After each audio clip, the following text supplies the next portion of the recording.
गर्मी में गरीब देवरानी और जेठानी का बंटवारा। वर वधु एक दूसरे को वरमाला पहनाए। जी जी पंडित पंडित जी। जी। पूरे बाराती दूल्हा दुल्हन पर फूल बरसाते हैं। सबके चेहरों पर खुशियों भरी मुस्कुराहट होती है, जबकि नयन तारा का मुंह बना होता है। कितनी कोशिश की मैंने शादी को तोड़वाने की, बट यूनिवर्स ने मेरी नहीं सुनी। ये जो 2 पल की खुशियां हैं, इसे मना लो मेरी प्यारी देवरानी, क्योंकि इसके बाद मैं तुम्हारी जिंदगी में कांटे बो दूंगी, जिसका कोई हिसाब किताब नहीं होगा। ये है उज्ज्वला देवी की बड़ी बहू नयनतारा, जो कि बहुत ही घमंडी स्वभाव की है। वो नहीं चाहती थी कि उसके देवर सागर की शादी हो, क्योंकि उसे फायदा था। पूरी विधि विधान से शादी संपन्न हो जाती और बैंड बाजा बारात के साथ दुल्हन बनके गरीब आशा ससुराल आ जाती है, जहां बड़े घमंड से नयनतारा अपनी सास के हाथ से आरती की थाली लेते हुए कहती है, मम्मी जी, मेरी देवरानी की आरती मुझको उतारने दीजिए। आशा, गृह प्रवेश करो। जी दीदी। दीदी नहीं, बल्कि रिश्ते में मैं तुम्हारी जेठानी लगती हूँ, इसीलिए मुझे जेठानी जी कहो। ससुराल की दहलीज पर से ही नयनतारा अपनी गरीब देवरानी पर घमंड झाड़ने लगती है, क्योंकि उसे चिढ़ मची होती है। लेकिन आशा अपने प्रेम के स्वभाव से सबका दिल जीत लेती है। नयनतारा के कमरे में गर्मी की हर एक सुख सुविधा की चीज लगी हुई थी, जबकि आशा के कमरे में सिर्फ एक छत पंखा था। आशा की शादी को 2 से 3 हफ्ते गुजर जाते हैं और तगड़ी गर्मी पड़ने लगती है। हे भगवान, सूर्य देवता तो जैसे क्रोध बरसा रहे हैं। इतनी गर्मी हो रही है, थोड़ा फ्रिज में से ठंडा पानी लेकर पी लेती हूँ। सादे पानी से तो प्यास भी नहीं बुझ रही है। जैसे ही आशा फ्रिज खोलती है, तभी उसकी जेठानी आकर उसका हाथ रोक लेती है। हाउ डेयर यू देवरानी जी, तुम्हारी हिम्मत कैसे हुई इस फ्रिज को हाथ लगाने की? नयनतारा के दोनों बच्चे रोमी प्रीति उसकी बातें सुन रहे थे।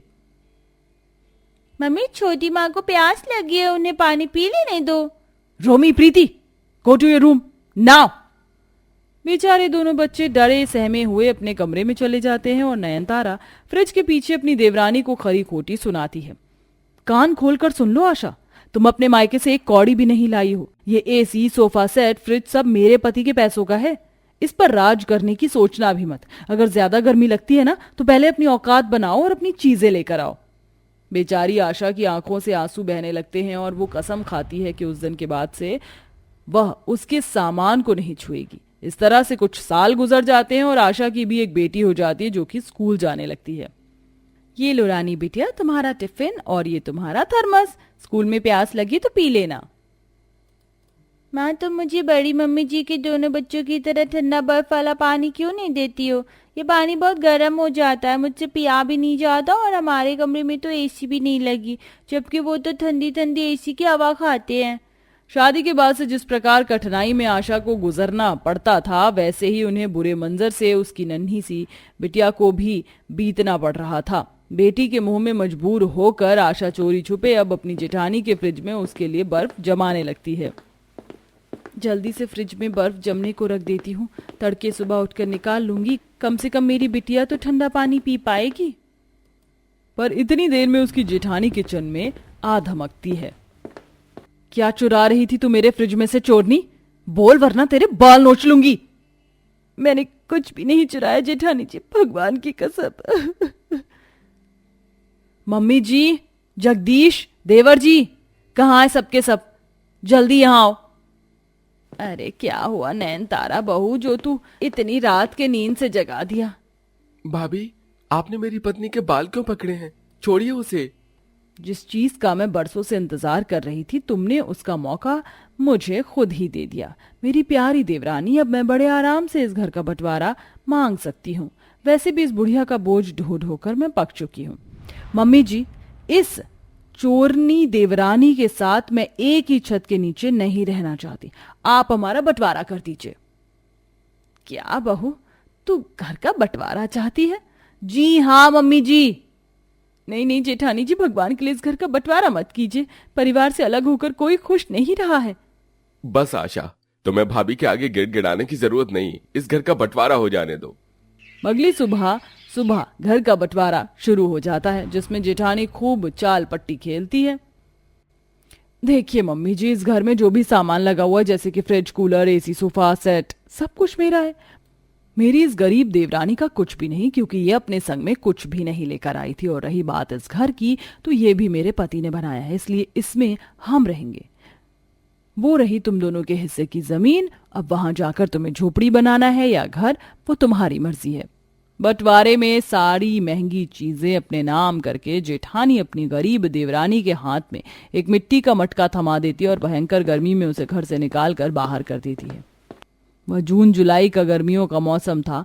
उज्ज्वला भी अंदर ही अंदर अपने बेटे के लिए विलाप कर रही थी, लेकिन नयनतारा की खौफ के आगे जा नहीं पाती। मैंने कभी नहीं चाहता कि मेरे घर के 2 टुकड़े हो, 2 रोटी के लिए मुझको गलत का साथ देना पड़ रहा है। माँ, इस झोपड़ी में तो कितनी गर्मी है और ये कितना गंदा भी है ना। तो यहाँ पंखा है, ना फ्रिज, ना एसी, कुछ भी नहीं। हम यहाँ कैसे रहेंगे? रानी बेटी, हम गरीब हैं और हमको अब इसी में गुजारा करना होगा। कितना बेबस हो गया हूं मैं, अपनी पत्नी और बेटी को एक अच्छी जिंदगी भी नहीं दे सकता। कोई बात नहीं जी, आज दुख है तो कल सुख भी आएगा। आहा, कितना चैन मिल रहा है इस एसी की ठंडी ठंडी हवा में। पर इस गर्मी में तो बेचारी मेरी गरीब देवरानी को तपती धूप में दिन में भी तारे दिख रहे होंगे। पर ये बुढ़िया तो निकली ही नहीं घर से। मेरे नास पति ने इसको जो रख लिया, इससे थोड़ा काम लिया जाए। मम्मी जी, ओ मम्मी जी।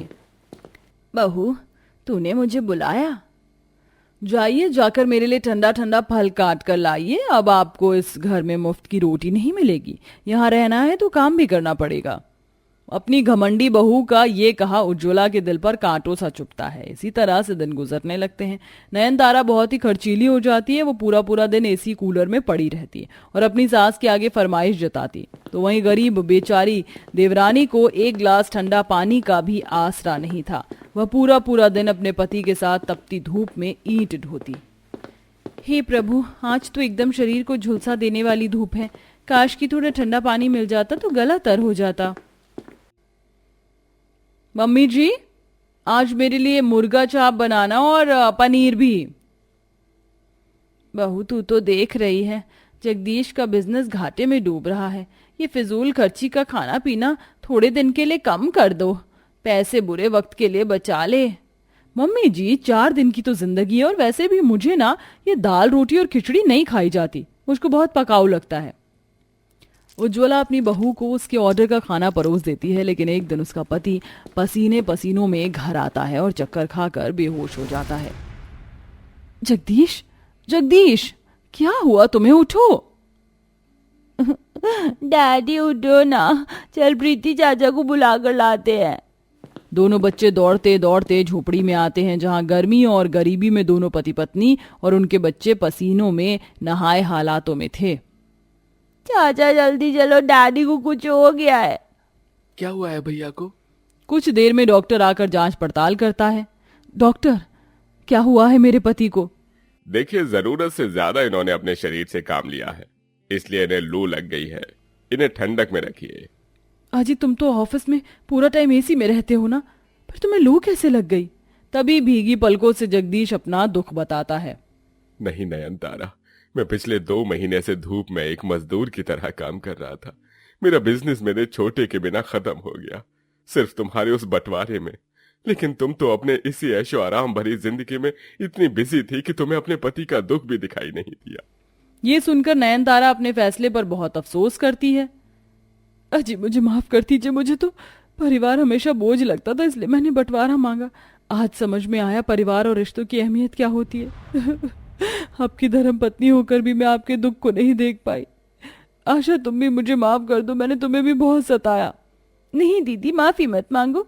रिश्ते में गलतफहमी तो आती ही है, पर खुशी की बात यह है कि आज आपको अपनी गलती का एहसास है। अब हम सब साथ रहेंगे। इसी के साथ दोनों देवरानी जेठानी बंटवारा खत्म करके एक साथ मिलजुल कर हंसी खुशी रहने लगती हैं।